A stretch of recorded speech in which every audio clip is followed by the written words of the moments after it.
ನಮಸ್ಕಾರ. GTV news ಕನ್ನಡಕ್ಕೆ ಸ್ವಾಗತ. ನಾನು ನಿಮ್ಮ ವೆಂಕಟೇಶ್. ಮಾಗಡಿ ಪಟ್ಟಣದ ಬಮೂಲ್ನ ಕಚೇರಿಯ ಸಭಾಂಗಣದಲ್ಲಿ ಬಮೂಲ್ನ ನಿರ್ದೇಶಕ HN ಅಶೋಕ್ ಅವರು ಸುದ್ದಿಗೋಷ್ಠಿಯನ್ನು ನಡೆಸಿ, ಕೇಂದ್ರ ಸರ್ಕಾರವು ರೈತರ ಬೆಳೆ ವಿಮೆ ಮಾಡಿಸಲು 14/8/2026ರಂದು ಕೊನೆಯ ದಿನಾಂಕ ನಿಗದಿ ಮಾಡಿದ್ದು, ನಮ್ಮಲ್ಲಿ ಮಳೆ ಕೈಕೊಟ್ಟ ಹಿನ್ನೆಲೆ ಇನ್ನೂ ಕೂಡ ರೈತರು ಬೆಳೆ ಹಾಕಿದ ಕಾರಣ ಈ ತಿಂಗಳ ಕೊನೆಯವರೆಗೆ ರೈತರು ಬೆಳೆ ವಿಮೆ ಮಾಡಿಸಲು ಸಮಯ ನೀಡಬೇಕೆಂದು ಕೇಂದ್ರ ಸರ್ಕಾರಕ್ಕೆ ಕರ್ನಾಟಕ ಸರ್ಕಾರದ ಅಪರ ಮುಖ್ಯ ಕಾರ್ಯದರ್ಶಿ ಉಮಾ ಮಹದೇವನ್ ರವರು ಮನವಿ ಮಾಡಿದ್ದಾರೆ. ಒಂದು ವೇಳೆ ಕೇಂದ್ರ ಸರ್ಕಾರ ಅನುಮತಿ ನೀಡಿದರೆ ಯಾವ ಎಲ್ಲ ರೈತರು ಬೆಳೆ ವಿಮೆ ಮಾಡುವಲ್ಲಿ ವಿಫಲರಾಗಿದ್ದು ವಿಮೆ ಮಾಡಿಸದಿದ್ದಲ್ಲಿ ಕೂಡಲೇ ಬೆಳೆ ವಿಮೆ ಮಾಡಿಸುವಂತೆ ರೈತರಲ್ಲಿ ಮನವಿ ಮಾಡಿದರು. ಇವತ್ತು ಸಭೆ ಕರೆದಿರ್ತಕ್ಕಂಥ ಉದ್ದೇಶವಾದರೂ ಇಷ್ಟೇ. ಕಳೆದ 15 ಅಥವಾ 20 ದಿನಗಳ ಕೆಳಗೆ ಸಚಿವರಾದಂಥ ಸನ್ಮಾನ್ಯ ಶ್ರೀ ಬಾಲಕೃಷ್ಣರವರು ಮತ್ತು ತಾಲೂಕಿನ ಕೃಷಿ ಇಲಾಖೆಯ ಸಹಾಯಕ ನಿರ್ದೇಶಕರಾದಂಥ ಶ್ರೀಮತಿ ವಿಜಯ ಸವಣೂರವರು ಒಂದು ಪತ್ರಿಕಾಗೋಷ್ಠಿಯನ್ನು ಮಾಡಿ ಮಾಗಡಿ ತಾಲೂಕಿನಲ್ಲಿ ಬೆಳೆ ಬಿತ್ತನೆ ಆಗಬೇಕಾಗಿದ್ದು ತೀರಾ ಅಕಾಲಿಕ ಮಳೆಯಿಂದಾಗಿ ಕುಂಠಿತವಾಗಿದೆ. ಹಾಗಾಗಿ ಈ ಸರ್ತಿ ಬಹುತೇಕ ರಾಗಿ ಬೆಳೆ ಪ್ರತಿ ವರ್ಷದಷ್ಟು ಬೆಳೆ ಸಾಧ್ಯ ಇಲ್ಲ ಅಂತಕ್ಕಂಥ ವಿಚಾರವನ್ನು ಮುಂಜಾಗ್ರತೆ ಅಥವಾ ಮುಂಚಾಗಿ ಅರಿತು ಮಳೆ ಸ್ವಲ್ಪ ತಡವಾಗಿ ಬಿದ್ದರೂ ಕೂಡ ಅದಕ್ಕೆ ಬೇಕಾಗಿರ್ತಕ್ಕಂಥ ಅವಧಿ ಬೆಳೆ ಒಂದು ರಾಗಿಯ ಬೆಳೆಗೆ ಬೇಕಾಗಿರ್ತಕ್ಕಂಥ ಅವಧಿ ಅತಿವೃಷ್ಟಿ ಅನಾವೃಷ್ಟಿ ಎಲ್ಲ ಕಾರಣಗಳಿಂದ ಆಗಬಹುದಾದಂಥ ಅಡ್ಡ ಪರಿಣಾಮ ಅಥವಾ ದುಷ್ಪರಿಣಾಮ ಮಾಗಡಿ ತಾಲೂಕಿನ ರೈತರಿಗೆ ಕೊನೆ ಪಕ್ಷ ಒಂದು ರಾಗಿ ಬೆಳೆಯ ವಿಮೆಯನ್ನು ಉದಾಹರಣೆಗೆ ಒಬ್ಬ ರೈತ ನಮ್ಮ ಸೋಮಣ್ಣವರೇ ಆಗ್ಬೋದು ಅಥವಾ ರಾಜಣ್ಣ ಪುರುಷೋತ್ತಮವರು ಯಾರಾದರೂ ಶಿವಣ್ಣವ್ರು ಯಾರಾದರೂ ಆಗ್ಬೋದು. ಆ ವಿಚಾರವಾಗಿ 3 ಎಕರೆ ನನ್ನನ್ನು ಮೊದಲುಗೊಂಡು 3 ಎಕರೆನೋ 2 ಎಕರೆನೋ 5 ಎಕರೆನೋ ರಾಗಿ ಬೇಸಾಯ ಮಾಡಿದ್ದೀನಿ ಅಂದರೆ ಕನಿಷ್ಠ ಒಂದು ವಿಮೆ ಆಗಿದ್ದರೆ ಒಂದು 20,000 ರೂಪಾಯಿ ಅಷ್ಟು ಪರಿಹಾರ ಧನವಾದರೂ ಸಿಗ್ಬೋದು. ರೈತರು ಈ ಸಂದರ್ಭದಲ್ಲಿ ಎಚ್ಚೆತ್ತುಕೊಂಡ್ರೆ ಅಂಥ ಒಂದು ಕೆಟ್ಟ ಪರಿಸ್ಥಿತಿಯನ್ನು ಎದುರಿಸಲಿಕ್ಕೆ ಸಾಧ್ಯವಾಗ್ತದೆ. ಆರ್ಥಿಕವಾಗಿ ಸ್ವಲ್ಪ ಮಟ್ಟಕ್ಕಾದ್ರೂ ನಾವು ಮಳೆ ಈ ಭಗವಂತ ಈ ಪ್ರಕೃತಿ ಕೊಟ್ಟಿರ್ತಕ್ಕಂಥದ್ದನ್ನು ನಾವು ಬೇರೆ ಇನ್ಯಾವುದರಿಂದಲೂ ಸರಿದೂಗಿಸೋಕ್ಕಾಗೋದಿಲ್ಲ. ಆದರೂ ಏನೂ ಇಲ್ಲ ಅನ್ನೋಂಥ ಸಂದರ್ಭಕ್ಕೆ ಅಥವಾ ಚಿನ್ನದ ಬೆಳೆ ಬೇಕು ಅಂತ ವಹಿಸಿದಾಗ ಚಿನ್ನದ ಬೆಳೆ ಇಲ್ಲ, ಕೊನೆಗೆ ಕಬ್ಬಿಣದ ಬೆಳೆನಾದರೂ ಲೇಸು ಕೈಗೆ ಅನ್ನೋಂಥ ವಿಚಾರಕ್ಕೆ ಹೋದಾಗ ಸ್ವಲ್ಪ ಮಟ್ಟಕ್ಕೆ ಅವತ್ತಿಗೆ ತಹಬಲಿಗೆ ತರ್ತಕ್ಕಂಥ ರೀತಿಲಿ ಬಾಲಣ್ಣವರು ಕೊನೆಗೆ ರೈತ 1 ಎಕರೆ ರಾಗಿ ಬೆಳೆ ಬೆಳೀತಾ ಇರ್ತಕ್ಕಂಥ ಜಮೀನಿನ ರೈತ ಆತ 200 ರೂಪಾಯಿ ಆತನ ಸ್ವಂತ ದುಡ್ಡನ್ನು ಕಟ್ಟಲಿ, ಆತನ ಜೊತೆಗೆ ನಾನು ಕೂಡ ಮ್ಯಾಚಿಂಗ್ ಅಮೌಂಟಾಗಿ ನಾನು 200 ರೂಪಾಯಿಯನ್ನು ಪ್ರತಿ ಕೃಷಿ ಇಲಾಖೆಯವರ ಪ್ರಕಾರ 34,000 ರೈತಾಪಿ 33ರಿಂದ 34,000 ರೈತಾಪಿ ಕುಟುಂಬದ ರಿಜಿಸ್ಟ್ರೇಷನ್ ಇರ್ತಕ್ಕಂಥದ್ದು. ಆ ನಿಟ್ಟಿನಲ್ಲಿ ಯಾವ್ಯಾವ ಸಂಸ್ಥೆಯಿಂದ ಅವರು ಬೆಳೆ ಸಾಲಗಳನ್ನು ಪಡೆದಿದ್ದಾರೆ. ಉದಾಹರಣೆಗೆ ಬಹುತೇಕ ಮಂದಿ VSSN ತಾಲೂಕಿನಲ್ಲಿರ್ತಕ್ಕಂಥ ಮೊದಲಿಗೆ ಅವಿಭಜಿತವಾದಂಥ ಸೋಲೂರನ್ನು ಮೊದಲುಗೊಂಡು 29 VSSNಗಳಿದ್ದು ಆ ಸೋಲೂರಿನ 6 VSSNಗಳೀಗ ಬೇರ್ಪಡಿಕೆ ತಾಲೂಕು ಬೇರೆ ಆಗಿದ್ದು ಜಿಲ್ಲೆನೇ ಬೇರೆ ಆಗಿದ್ದರ ಹಿನ್ನೆಲೆಯಲ್ಲಿ ನಮ್ಮ 23 VSSN ಮುಖಾಂತರ ಯಾವ ರೈತ ಬೆಳೆ ಸಾಲವನ್ನು ಪಡೆದಿದ್ದಾನೆ ಆ ಆರ್ಥಿಕ ಸಂಸ್ಥೆಗಳ ಮುಖಾಂತರ ಈ ವಿಮೆಯನ್ನು ಮಾಡಿಸಬೇಕು. ಅದನ್ನು ಹೊರತುಪಡಿಸಿ ಬೇರೆ ವಾಣಿಜ್ಯ ಬ್ಯಾಂಕ್ಗಳು ಕಾರ್ಪೊರೇಷನ್ ಬ್ಯಾಂಕ್ ಆಗ್ಬೋದು, ಕೆನರಾ ಆಗ್ಬೋದು, ವಿಜಯ ಅಂದರೆ ಬ್ಯಾಂಕ್ ಆಫ್ ಬರೋಡಾ ಆಗ್ಬೋದು, ಕರ್ನಾಟಕ ಬ್ಯಾಂಕು, ಇಂತಿಷ್ಟು ಯಾವ ಬೇರೆ ವಾಣಿಜ್ಯ ಬ್ಯಾಂಕ್ಗಳಿವೆ ಅವು ಮೂಲಕ ಮಾಡಿರೋದು ಮತ್ತು ನಮ್ಮ ಜಿಲ್ಲಾ ಕೇಂದ್ರ ಸಹಕಾರ ಬ್ಯಾಂಕ್ಗಳ ಅಂಗಸಂಸ್ಥೆಗಳಾದಂಥ VSSN ಮೂಲಕ ಮಾಡಿರೋದಾಗ್ಬೋದು. ಇವರು ಎಷ್ಟು ಜನ ರೈತರು ಮುಂದೆ ಬಂದು ಅವರು 1 ಎಕರೆ ರಾಗಿಗೆ 200 ರೂಪಾಯಿಯನ್ನು 400 ರೂಪಾಯಿ 1 ಎಕರೆಗೆ ಬೆಳೆ ವಿಮೆ ಮಾಡಿಸ್ಲಿಕ್ಕೆ ಅದರೊಳಗೆ 200 ರೂಪಾಯಿ ರೈತ 200 ರೂಪಾಯಿ ಬಾಲಕೃಷ್ಣವರು ಅಂತಕ್ಕಂಥ ವಿಚಾರದಲ್ಲಿ ಈಗ 9ರಿಂದ 10,000 ರೈತರು ಈ ಹಣವನ್ನು ಪಾವತಿ ಮಾಡಿರ್ತಕ್ಕಂಥದ್ದು. ಇದಾದ ನಂತರ ಇವತ್ತಿಗೆ ನಿನ್ನೆಗೆ ಕೊನೆ ಡೇಟ್ 14ನೇ ತಾರೀಕು ಕೊನೆ ಡೇಟ್ ಅಂತ ಫಿಕ್ಸ್ ಆಗಿದ್ದದ್ದು ಕರ್ನಾಟಕ ರಾಜ್ಯ ಸರ್ಕಾರ, ಕೇಂದ್ರ ಸರ್ಕಾರ ಮುಖ್ಯವಾಗಿ. ಆದರೆ ಸರ್ಕಾರದ ಅಪರ ಮುಖ್ಯ ಕಾರ್ಯದರ್ಶಿಗಳಾಗ ಹಾಗೂ ಅಭಿವೃದ್ಧಿ ಇಲಾಖೆಯ ಆಯುಕ್ತರಾದಂಥ ಉಮಾ ಮಹಾದೇವನ್ರವರು ಏನು ಭಾರತೀಯ ಆಡಳಿತ ಸೇವೆಯ ಹಿರಿಯ IAS ಅಧಿಕಾರಿಗಳು ಅವರು ಕೇಂದ್ರ ಸರ್ಕಾರಕ್ಕೆ ಇಲಾಖೆಗೆ ಕೃಷಿ ಇಲಾಖೆಗೆ ಸಚಿವಾಲಯಕ್ಕೆ ಒಂದು ಮನವಿಯನ್ನು ಮಾಡಿದರೆ ಇದನ್ನು ಕನಿಷ್ಠ ಪಕ್ಷ ಈ ತಿಂಗಳ 30ನೇ ತಾರೀಕುವರೆಗೆ ಇದನ್ನು ಮುಂದುವರಿಸ್ಕೊಡ್ಬೇಕು, ವಿಶೇಷವಾದಂಥ ಪ್ರಕರಣ ಅಂತ ಪರಿಗಣಿಸಿ ಇರ್ತಕ್ಕಂಥ ಒಂದು ಮನವಿಯನ್ನು ಕೂಡ ಕಳಿಸಿರ್ತಕ್ಕಂಥದ್ದು. ಆ ನಿಟ್ಟಿನಲ್ಲಿ ರೈತರಿಗೆ ಮಾಧ್ಯಮದ ಸ್ನೇಹಿತರ ಮುಖಾಂತರ ರೈತರು ಯಾರು ಇಲ್ಲಿವರೆಗೆ ನಾನಾ ಕಾರಣಗಳಿಂದ ಅಜಾಗರೂಕತೆಯನ್ನು ಒಳಗೊಂಡು ಅವರ ಬಿಡುವಿಲ್ಲದ ಕೆಲಸ ಆಗ್ಬೋದು ಅಥವಾ ಅವರ ಅರಿವಿನ ಕೊರತೆ ಆಗ್ಬೋದು, ಬೇರೆ ಯಾವುದೇ ಕಾರಣಗಳಿಂದ ಯಾರು ಬೆಳೆ ವಿಮೆಯನ್ನು ಮಾಡಿಸಿಲ್ಲ. ವಿಶೇಷವಾಗಿ ರಾಗಿ ಇಷ್ಟೊಳಗಾಗಲೇ ಕುಂಟೆನೂ ಹೊಡೆದಾಗಲೇ ಗರಿ ಮೇಯ ಕೊಡ್ತಿದ್ದಂಥ ಕಾಲ ಹತ್ರ ಬಂದ್ಬಿಟ್ಟಿತ್ತೇನೋ. ಇನ್ನು ನಿನ್ನೆ ಮೊನ್ನೆ ಹೊಲ ಚೆಲ್ತವ್ರೆ, ಮಳೆ ಬಿದ್ದಂಗೆ ಅಲ್ಲಲ್ಲೇ ಯಾವ ಭಾಗದಲ್ಲಿ ಒಂದೊಂದು ಊರು 2 ಊರು ಬಂದು ಈ ಸರ್ತಿ ಈಗ ನಾನೇ ಹುಲಿಕಟ್ಟೆನೇ ತಾವು ಉದಾಹರಣೆಗೆ ತೆಗೆದುಕೊಂಡ್ರೆ ಈಗ 3 ದಿನದ ಹಿಂದೆ ನಮ್ಮವೆಲ್ಲವೂ ಬಿತ್ತನೆ ಆಗಿರ್ತಕ್ಕಂಥದ್ದು.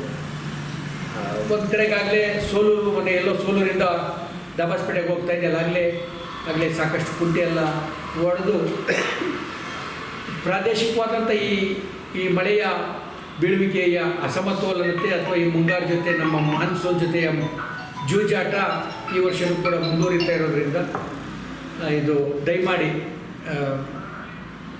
ಮಾನ್ಯ ಸಚಿವರ ಪರವಾಗಿ ಇಲ್ಲಿರ್ತಕ್ಕಂಥ ಎಲ್ಲರ ನಾಯಕರು, ನಾನು ಕೂಡ ವೈಯಕ್ತಿಕ ಒಬ್ಬ ರೈತನ ಮಗನಾಗಿ ಮಾಧ್ಯಮದ ಮುಖಾಂತರ ಎಲ್ಲ ರೈತಾಪಿ ಜನಗಳಿಗೆ, ತಾಲೂಕಿನ ಜನಗಳಿಗೆ ದಯಮಾಡಿ ಈಗಲಾದ್ರೂ ಆರ್ಥಿಕವಾಗಿ ಹೊರೆ ಆಗ್ತದೆ, ನಮಗೆ 3 ಎಕರೆ 5 ಎಕರೆ ಕಟ್ಟಬೇಕಾದ್ರೆ ಅನ್ನೋಂಥ ಸಂದರ್ಭಕ್ಕೆ ಮಾನ್ಯ ಪೌರಾಡಳಿತ ಸಚಿವರಾದಂಥ ಈ ತಾಲೂಕಿನ ಶಾಸಕರು ಆದಂಥ ಬಾಲಕೃಷ್ಣರವರು, ನೀವು ಕಟ್ಟತಕ್ಕಂಥದ್ದು 1000 ರೂಪಾಯಿ ಆದರೆ ಅದರೊಳಗೆ 500 ರೂಪಾಯಿ ನಾನು ಕೊಡ್ತೀನಿ ಅಂತ, ನೀವು ಕಟ್ಟೋದು 10,000 ಆದರೆ ಅದು 5,000 ನಂದು ಅಂತ ಹೇಳಿದ್ದಂಥ ಒಂದು ಸಹಾಯ ಹಸ್ತವನ್ನು ಅಥವಾ ಸಂದರ್ಭಕ್ಕೆ ಉಚಿತವಾದಂಥ ಜವಾಬ್ದಾರಿ ನಿರ್ವಹಣೆ ಅಥವಾ ನೈತಿಕವಾದಂಥ ಒಂದು ಏನು ದೊಡ್ಡತನವನ್ನು ಶಾಸಕರು ಪ್ರದರ್ಶನ ಮಾಡಿದ್ದಾರೆ.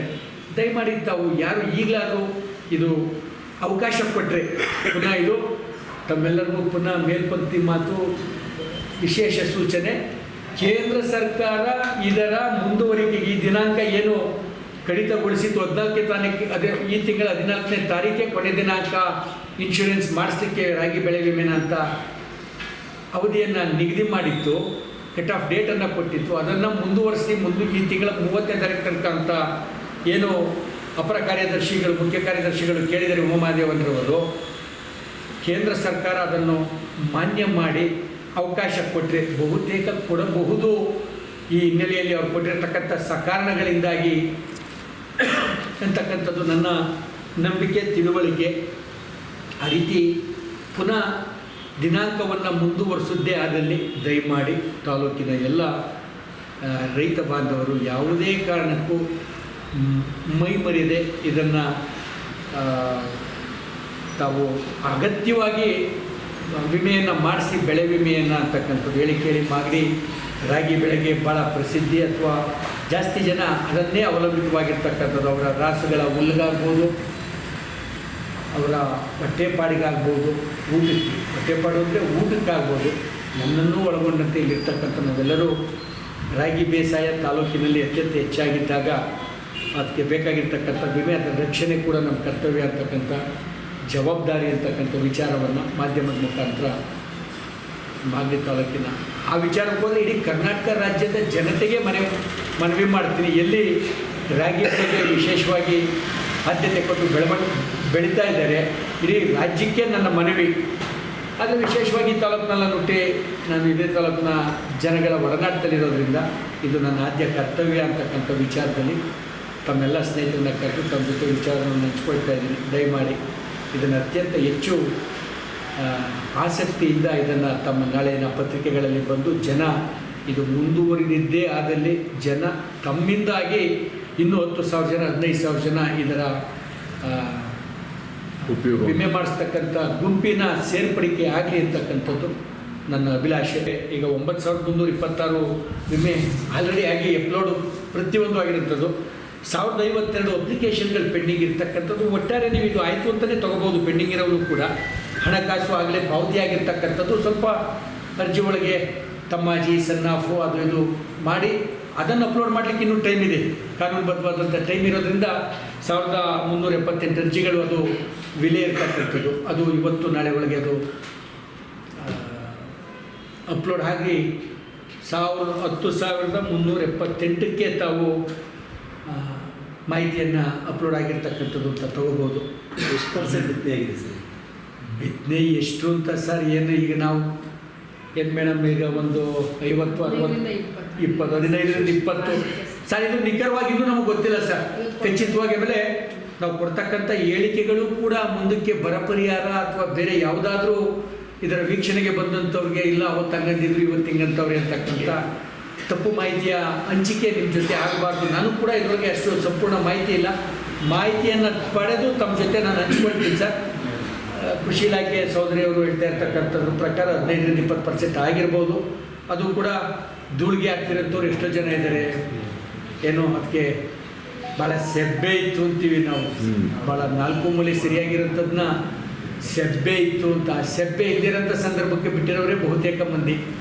ಏನೋ ಆಸೆ, ನಾಳೆ ಇವತ್ತು ನಾವು ಚೆಲ್ಬಿಟ್ಟು ಬಂದರೆ ನಾಳೆ ಮಳೆ ಬೀಳ್ತದೆ ಅನ್ನೋಂಥದ್ದು PSSN ಮೂಲಕನೇ ಮಾಡ್ತಾ ಇರ್ತಕ್ಕಂಥ. ಅಂದರೆ ಯಾವ ವ್ಯಕ್ತಿ ಯಾವ ಆರ್ಥಿಕ ಸಂಸ್ಥೆಯ ಮುಖಾಂತರ ಆತನ ಜಮೀನನ್ನು ಅಡಮಾನ ಮಾಡಿ ಸಾಲವನ್ನು ಪಡೆದಿರ್ತಾರೆ, ಬೆಳೆ ಸಾಲವನ್ನು, ಅದ್ರ ಮುಖಾಂತರನೇ ಆತ ಈ ವಿಮಾ ಸಂಸ್ಥೆಗೆ ತಳ್ಕಾಕಬೇಕು, ಆತನ ಜೋಡಣೆ ಆಗಬೇಕು ಅಂತಕ್ಕಂಥ ನಿರ್ದೇಶನ ಇರೋದ್ರಿಂದ ಯಾರ್ಯಾರು ಎಲ್ಲೆಲ್ಲಿ ಮಾಡಿಸಿದ್ದಾರೆ ತಾವು ಜುಟ್ನಳ್ಳಿ PSSN ನೀವೇನಾದ್ರು ಸಾಲ ತೊಗೊಂಡಿದ್ರೆ ಅದರಿಂದ ಆಗಬೇಕು.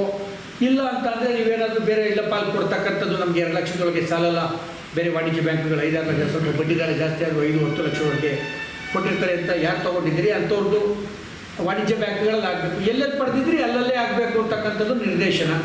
ಹಾಗಾಗಿ ಆಯಾಯ ಆರ್ಥಿಕ ಸಂಸ್ಥೆಗಳ ಮುಖಾಂತರ ಆಗ್ತಾ ಇರುತ್ತೆ. ಯಾವುದೇ ಮೂಲಗಳಿಂದ ಆಗಿರ್ತಕ್ಕಂಥ ಎಡವಟ್ಟು ಅಥವಾ ಕೈ ಜಾರಿ ಹೋಗಿರ್ತಕ್ಕಂಥದ್ದು ಏನಾದರೂ ರಾಜ್ಯ ಸರ್ಕಾರದ ಪ್ರಯತ್ನದ ಫಲವಾಗಿ ಕೇಂದ್ರ ಸರ್ಕಾರ ಈ ಮನವಿಯನ್ನು ಪುರಸ್ಕರಿಸಿ ಇನ್ನೂ 10-15 ದಿನಗಳ ಕಾಲ 12 ದಿನಗಳ ಕಾಲ ಇದನ್ನು ಅವಧಿಯನ್ನು ಮುಂದುವರಿಸಿದ್ದೇ ಆದಲ್ಲಿ ಈಗಲಾದರೂ ಕೈ ಬಿಟ್ಟಿರ್ತಕ್ಕಂಥ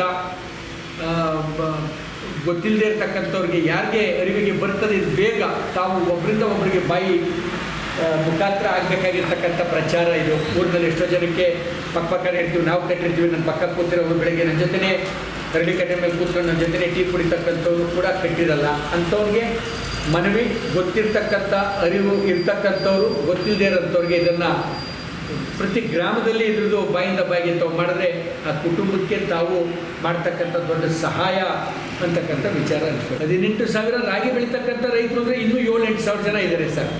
18 ಒಟ್ಟಾರೆ ರೈತರು 33,000. ಮಾವು, ಸಪೋಟ, ತೆಂಗು, ತೋಟಗಾರಿಕಾ ಬೆಳೆಗಳ ಬೆಲೆ, ತೊಗರಿ, ತೋಟಗಾರಿಕಾ ಬೆಳೆಗಳು, ಕೃಷಿ, ರಾಗಿ ಈ ಥರದವೆಲ್ಲ ಏನಿವೆ ಅದಕ್ಕೆ ಸಂಬಂಧಪಟ್ಟಂಥ ದಿನಾಂಕಗಳಲ್ಲೇ ಮಾಡಿಸ್ಬೇಕು ಸರ್. ಅದು ಇನ್ನೂ ಬಹುಶಃ ಇನ್ನೂ 6-7 ಸಾವಿರ ಜನ ರಾಗಿ ಬೆಳೆ ಬೆಳೀತಕ್ಕಂಥ ರೈತರು ಇದ್ದಾರೆ, ಅವರು ಇದಕ್ಕೆ ಜೋಡಣೆ ಆಗಬೇಕು ಅಂತಕ್ಕ ಮನವಿ ಸರ್. ಮಾವು ಬೆಳೆಗಾರರಿಗೆ 4,000 ಪ್ರತಿ ವರ್ಷ ಕಟ್ತಾ ಅದು 5 ಅಥವಾ 6 ಮಾನದಂಡಗಳು ಇರ್ತಕ್ಕಂಥದ್ದು. ಅತಿವೃಷ್ಟಿ ಮಳೆಯಾಗಿ ಕಾಯಿಗಳು ಆವಿಕ ಲೇಟಾದರೂ, ಅನಾವೃಷ್ಟಿಯಿಂದ ಸ್ವಲ್ಪ ಮಳೆ ಕಮ್ಮಿಯಾಗಿ ಇಳುವರಿ ಕಮ್ಮಿ ಆದರೆ, ಅಥವಾ ಜೋರಾದ ಗಾಳಿ ಬೀಸಿ ಆ ಸಂದರ್ಭದಲ್ಲಿ ಮಳೆಗಿಂತ ಮುಂಚಿತವಾದಂಥ ಜೋರು ಗಾಳಿ ಬೀಸಿ ಕಾಯಿಗಳು ಬಿದ್ದೋಗ್ತಕ್ಕಂಥದ್ದು. ಈ 5-6 ಅಂಶಗಳಲ್ಲಿ ಯಾವುದಾದ್ರೂ ಒಂದು ಅಂಶಕ್ಕೆ ಪ್ರತಿ ವರ್ಷ ಇದು ಬಯಲಲ್ಲಿರ್ತಕ್ಕಂಥ ಬೆಳೆ. ಇದು ನಾವೇನು ಗ್ರೀನ್ ರೂಮಲ್ಲೋ ಇಂಡೋರ್ ಸ್ಟೇಡಿಯಮಲ್ಲೋ ಬೆಳೀತಕ್ಕಂಥದ್ದಲ್ಲ. ಹಂಗಾಗಿ ಪ್ರಕೃತಿಯ ಎಲ್ಲ ವಿಪತ್ತುಗಳಿಗೆ, ಪ್ರಕೃತಿಯ ಎಲ್ಲ ಬದಲಾವಣೆಗಳಿಗೆ ಮೈದೇರಿ ನಿಂತಿರ್ತಕ್ಕಂಥ ಮಾವಿನ ತೋಟ ಅಥವಾ ಸಪೋಟ ಆಯಾಯ ಬೆಳೆಗಳು ಪ್ರಕೃತಿಯ ಏರುಪೇರಿಗೆ ಒಳಪಟ್ಟಿರ್ತಕ್ಕಂಥವು. ಅದಕ್ಕೆ 4,000 ಜೋಡಣೆ ಆಗಿದ್ದಾರೆ, ಮಿಕ್ತವರು ಆಗಬೇಕು ಅಂತ ಅವ್ರಿಗೂ ಮನವಿ. ವಿಚಾರವನ್ನು ಹಂಚಿಕೊಂಡು 10, 8, 10, 15 ಹಳ್ಳಿಗಳಿರ್ತಕ್ಕಂಥ ಪ್ರಾಥಮಿಕ ಕೃಷಿ ಪತ್ತಿನ ಸಹಕಾರ ಸಂಘಗಳವ್ರನ್ನೂ ಕರೆದು ಮಾತಾಡಿ, ಜಿಲ್ಲಾ ಬ್ಯಾಂಕಿನ ಎಲ್ಲ ಶಾಖೆಯವ್ರನ್ನೂ ಕರೆದು ಮಾತಾಡಿ, ರೈತರುಗಳ ಜೊತೆ ನಮ್ಮ ಪಕ್ಷದ ಮುಖಂಡರ ಜೊತೆ ಮಾತಾಡಿ, ಎಲ್ಲ ಮಾಹಿತಿ ಸಾಕಷ್ಟಿದೆ. ನನಗೆ ಗೊತ್ತಿಲ್ಲ ಯಾವ ಕಾರಣ ಅಂದರೆ ಹೋದ ಸರ್ತಿ 1,000 ಜನ ಮಾಡಿಸಿದ್ಕು, ಈ ಸರ್ತಿ 10,000 ಜನಕ್ಕೂ ಗಜಾಂತರ ವ್ಯತ್ಯಾಸ, ಸೀಸಾ ಡಿಫ್ರೆನ್ಸ್ ಅಂತಕ್ಕಂಥದ್ದು, ಸೀಸಾ ಡಿಫ್ರೆನ್ಸು ಇದು ಈ ಸಂಖ್ಯೆ ಇನ್ನಷ್ಟು ಹೆಚ್ಚಾಗಲಿ ಅಂತಕ್ಕಂಥದ್ದು ನನ್ನ ಆರೈಕೆ ಸರ್.